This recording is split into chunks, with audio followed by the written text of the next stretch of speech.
Hi everyone, and welcome to the Get Ready for the Cloud. In this talk, I'll present you a number of principles and best practices for migrating your projects to cloud. And everything is based on the experiences that we gathered starting with the pilot phase of AM as a cloud service in the second half of 2019. My name is Andrea Moise, and I'm a senior software engineer in AM Sites team. In the beginning, let's have a quick look at the benefits of AM as a cloud service. So to put it all in one phrase, it provides a scalable, secure, and agile technology foundation for experience manager sites and assets, and enables the delivery of impactful experiences at scale. With AM as a cloud service, the teams can now focus on innovating instead of planning for product upgrades. And the new product features are tested and delivered to your teams without any interruption, so that they always have access to the state-of-the-art application. AM achieves these goals by adopting the main characteristics of a modern cloud service. It's always on because you won't experience any downtime for neither the content management nor the content delivery capabilities. It's always at scale because it maintains high performance globally with an architecture designed to auto-scale within seconds. And it's always current because AM as a cloud service implements a new continuous delivery pipeline for AM code base with automated updates up to several times a month. And this solves one of the main challenges of AM applications. It keeps you current on the most recent version. And it's always learning and evolving because AM as a cloud service evolves on a daily basis based on the projects implemented by our customers. And the content, the code, and the configurations are constantly reviewed against the best practices. So let's understand this transition journey to the cloud service. Well, the transition journey to the cloud service basically involves three main phases. The first one is called the planning. Then we have the execution, and at the end we have the post-go live. For a successful and smooth transition, you should basically ensure proper planning, and you should adhere to the best practices that we'll talk about later. So let's start with the planning. Well, you can see here the three key steps involved during the planning phase. The first one is called assessing the cloud service readiness. And this step in the planning, it means that you have to assess your readiness to move from an existing AM version to the cloud service and to determine the areas that will require refactoring in order to be compatible with AM as a cloud service. You also need to determine the level of effort that's expected in this transition journey. The second one refers to reviewing your resource planning, because once you have estimated the level of effort that will be required to move to the cloud service, you should identify the resources, create a team, map out roles and responsibilities for this transition process. And at the end, you should establish your KPIs. If you didn't do it before, you should do it now. It's recommended because it will help your team focus on what matters the most. You can accelerate the assessment step using tools like, for example, the best practices analyzer that we provide on your current AM version. And if you already have access to Cloud Manager in the cloud service environment, well, it's recommended to run your code in a Cloud Manager code quality pipeline to assess the required code changes to be compatible with AM as a cloud service. In order to determine the level of effort expected in this transition journey, well, you need to do an assessment, as I said, of your current AM source code against the changes and the deprecated features. Because even though AM as a cloud service brings many new features and possibilities for managing your AM projects, there are a number of differences between AM on-prem or Adobe Managed Services as compared to AM as a cloud service. So let's have a quick look at what has changed. Well, apps and leads are immutable at runtime. And OSGI bundles and settings should be repository-based because the web console using previous versions of AM to change OSGI settings is not available in AM as a cloud service anymore. Therefore, changes to OSGI must be introduced via CI/CD pipeline. For the public side delivery, well, the HTTP acceleration, including CDN and traffic management for author and for public services, are provided now by default in AM as a cloud service, and it's strongly recommended to leverage the built-in CDN. For the asset handling and delivery, well, the asset upload, the treatment, and the download have been optimized in AM as a cloud service. They are more efficient now, and they enable better scaling and faster uploads and downloads.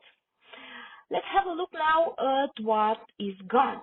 Well, the changes to publish repository are not allowed anymore, and also the custom run modes are not allowed anymore. Of course, we have some out-of-the-box provided run modes in AM as a cloud service, like for example, author, publish, prod stage, dev, and the combination between them, but additional or custom run modes are not possible in AM as a cloud service.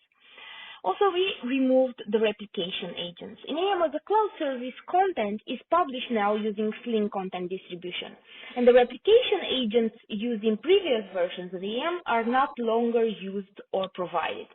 And here we can identify some affected areas. For example, if you had custom workflows that pushed content to replication agents of previous servers, it won't work anymore.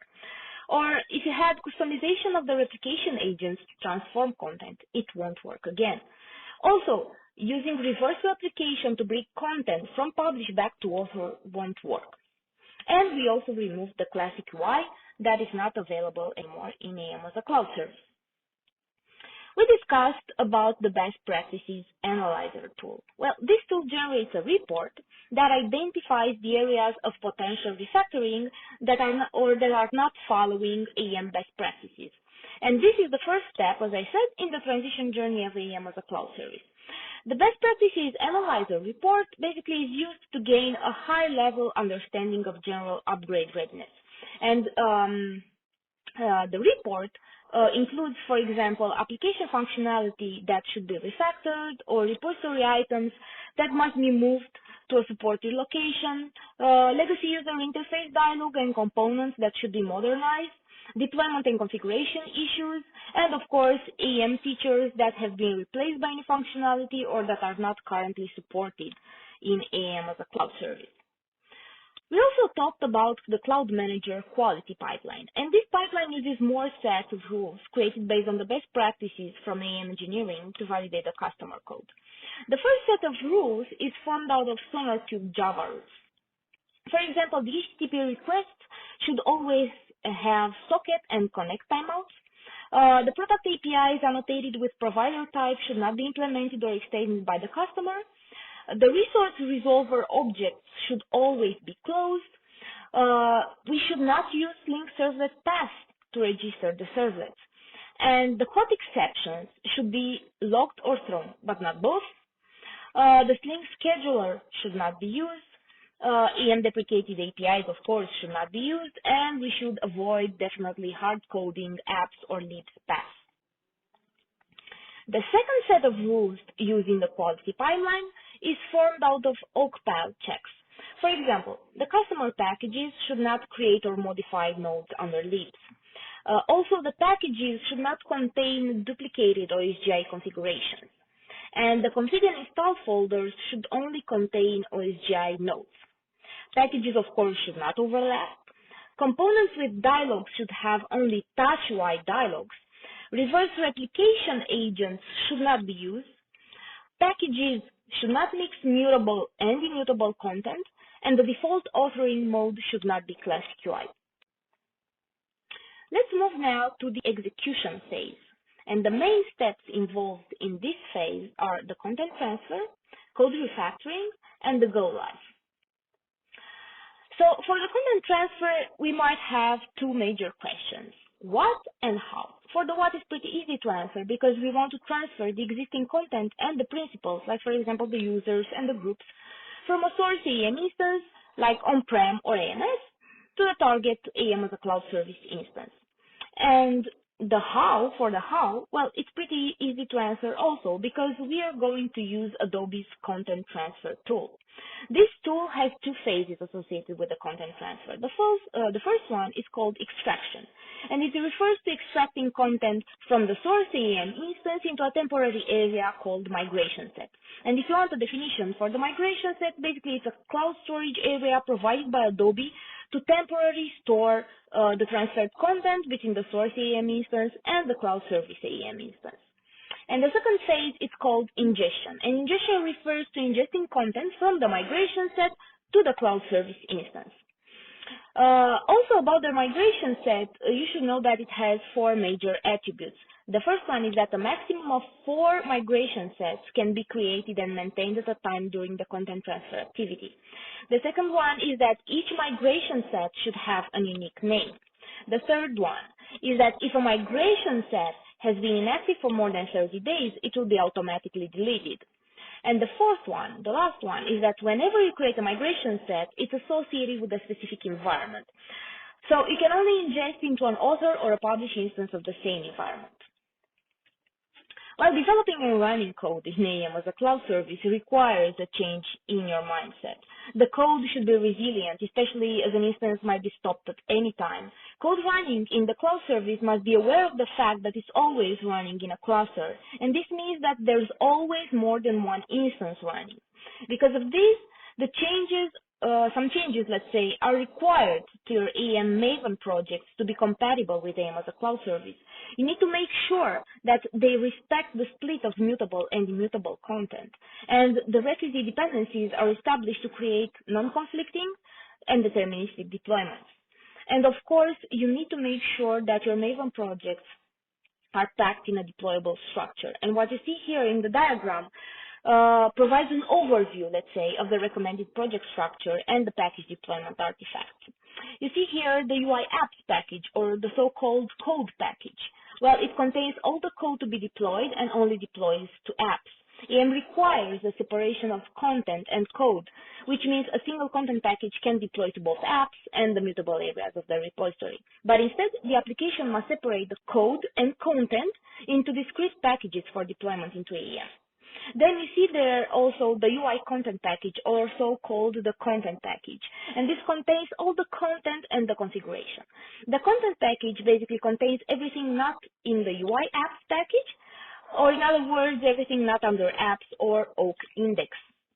And then you see the all package. And this one is just a container package that only includes the UI apps and the UI content packages as embeds. The all package should not have any content of its own, and it should delegate all the deployment to the repository to its packages. Also, packages are now included using the firewall Maven plugin, but using the embeds configuration instead of the sub-packages configuration. And for complex experience manager deployments, you might want to create multiple UI apps and UI content projects or packages that represent specific sites or tenants in AEM. What's really interesting here is about the Oak indexes. Oak indexes, so everything that's under Oak index, are specifically managed by AEM Cloud Service deployment process.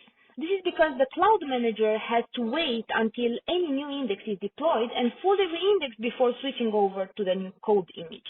So for this reason, also Oak indexes are mutable at runtime. They must be deployed as code so that they can be installed before any mutable packages are installed. Therefore, the Oak index configurations are part of the code package and not part of the content package. From the planning phase, you should have a list of areas that need to be refactored to be compatible with AEM as a cloud service. So now let's talk about the development guidelines for refactoring and optimizing your code to move to the cloud service. These guidelines start basically from the fact that the code running in AEM as a cloud service should be aware of the fact that it's always running in a cluster. So the state should not be kept in memory. It should be persisted in the repository. Otherwise, this state might get lost if an instance is stopped. Also, the instance file system should not be used in AEM as a cloud service because also the disk is infernal and will be disposed when the instances are recycled. Similar to everything that is asynchronously happening, like acting on observation events, it can be guaranteed to be executed locally and therefore should be used with care. Code executed as a background task should assume that the instance it's running in can be brought down at any time. And, well, for the outgoing HTTP connection, it's strongly recommended that they set reasonable connect and read timeouts. Of course, no classic UI customization. And we also should avoid native binaries. Code won't be able to download binaries at runtime nor modify them. For example, we won't be able to unpack a jar or tar file. We don't have reverse replication agents, so forward replication agents might need to be ported, But content now is replicated from author to publish through a pub-stub mechanism, as I said, so the custom replication agents are not supported. And for the thread dumps on the cloud environment, well, they are collected on an ongoing basis, but they can't be downloaded in a self-serve manner currently. In the meantime, if you need to debug an issue or if you need them, you need to contact the AM support and you need to specify the exact time frame for the thread dumps. To help accelerate some of your code refactoring tasks, you can use some of the following tools.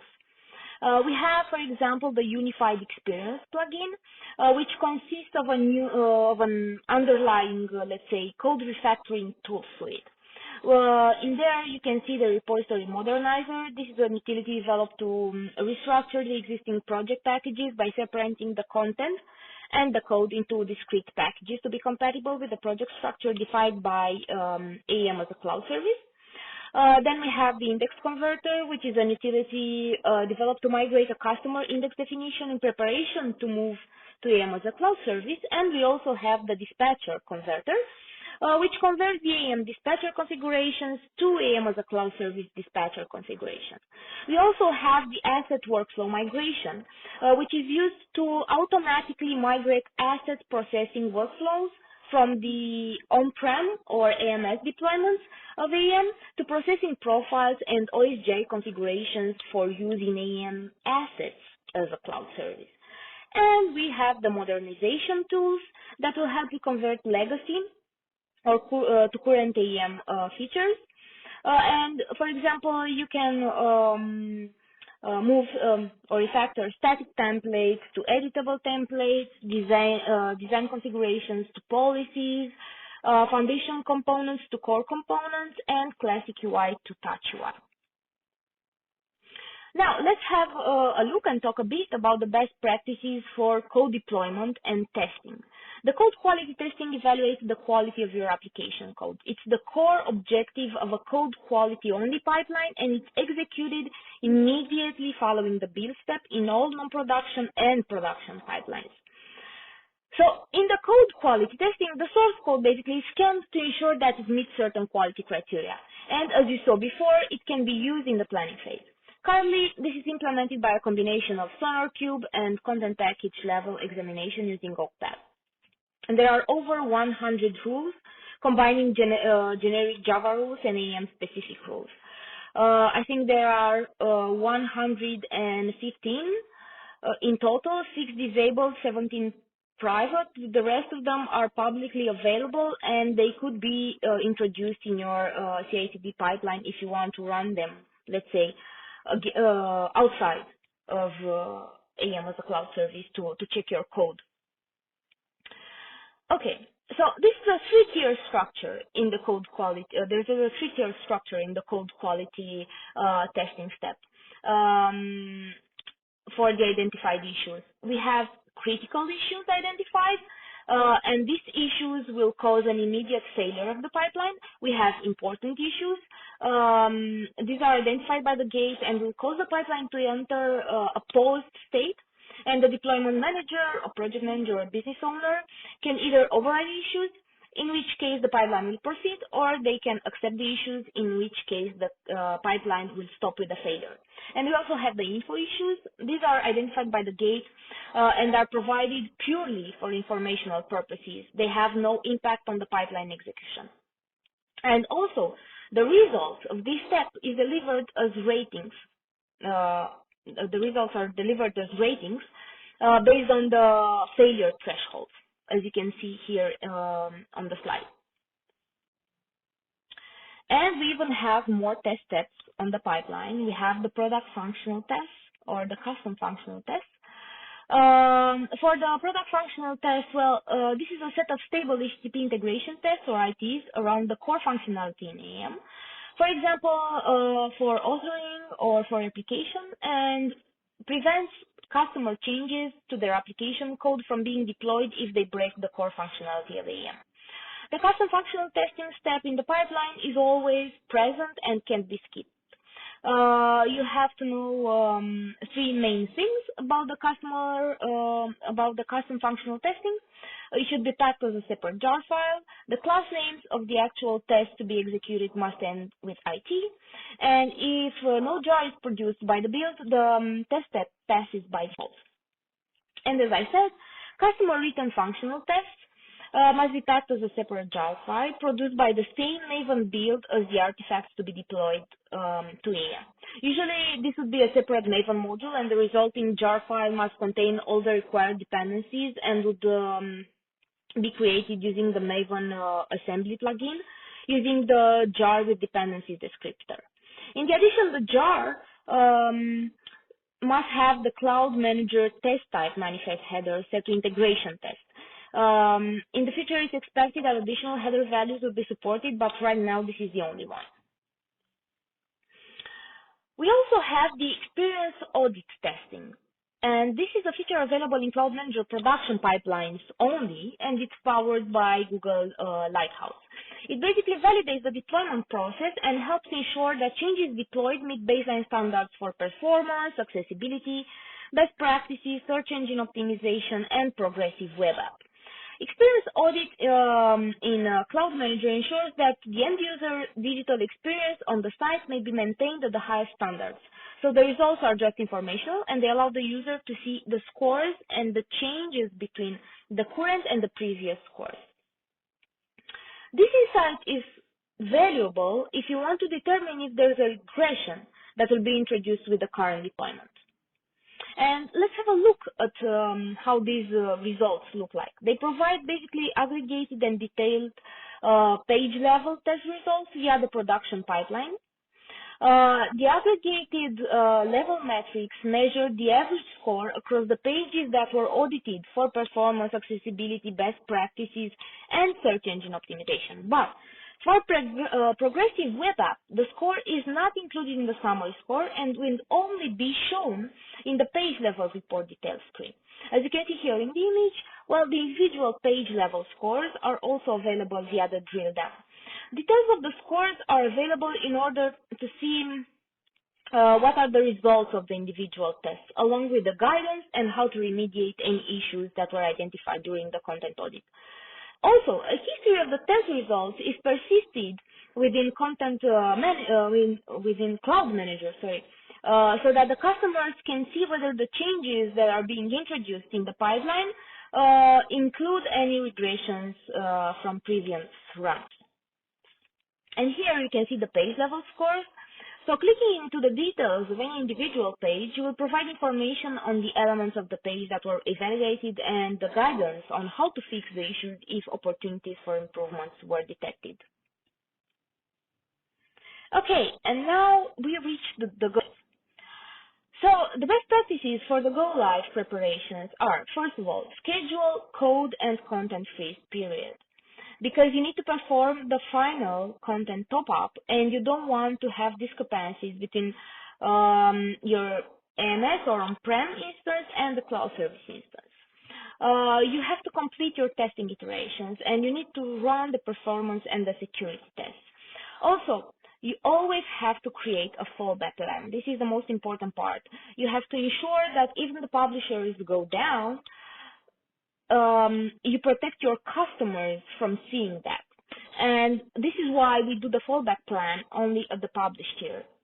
And we have two options: either sync the instances by using content packages at regular intervals like backups, or create peer-to-peer replication agents that will transfer content from cloud to AMS or on-prem instance. And then after all this is complete, you do the cutover.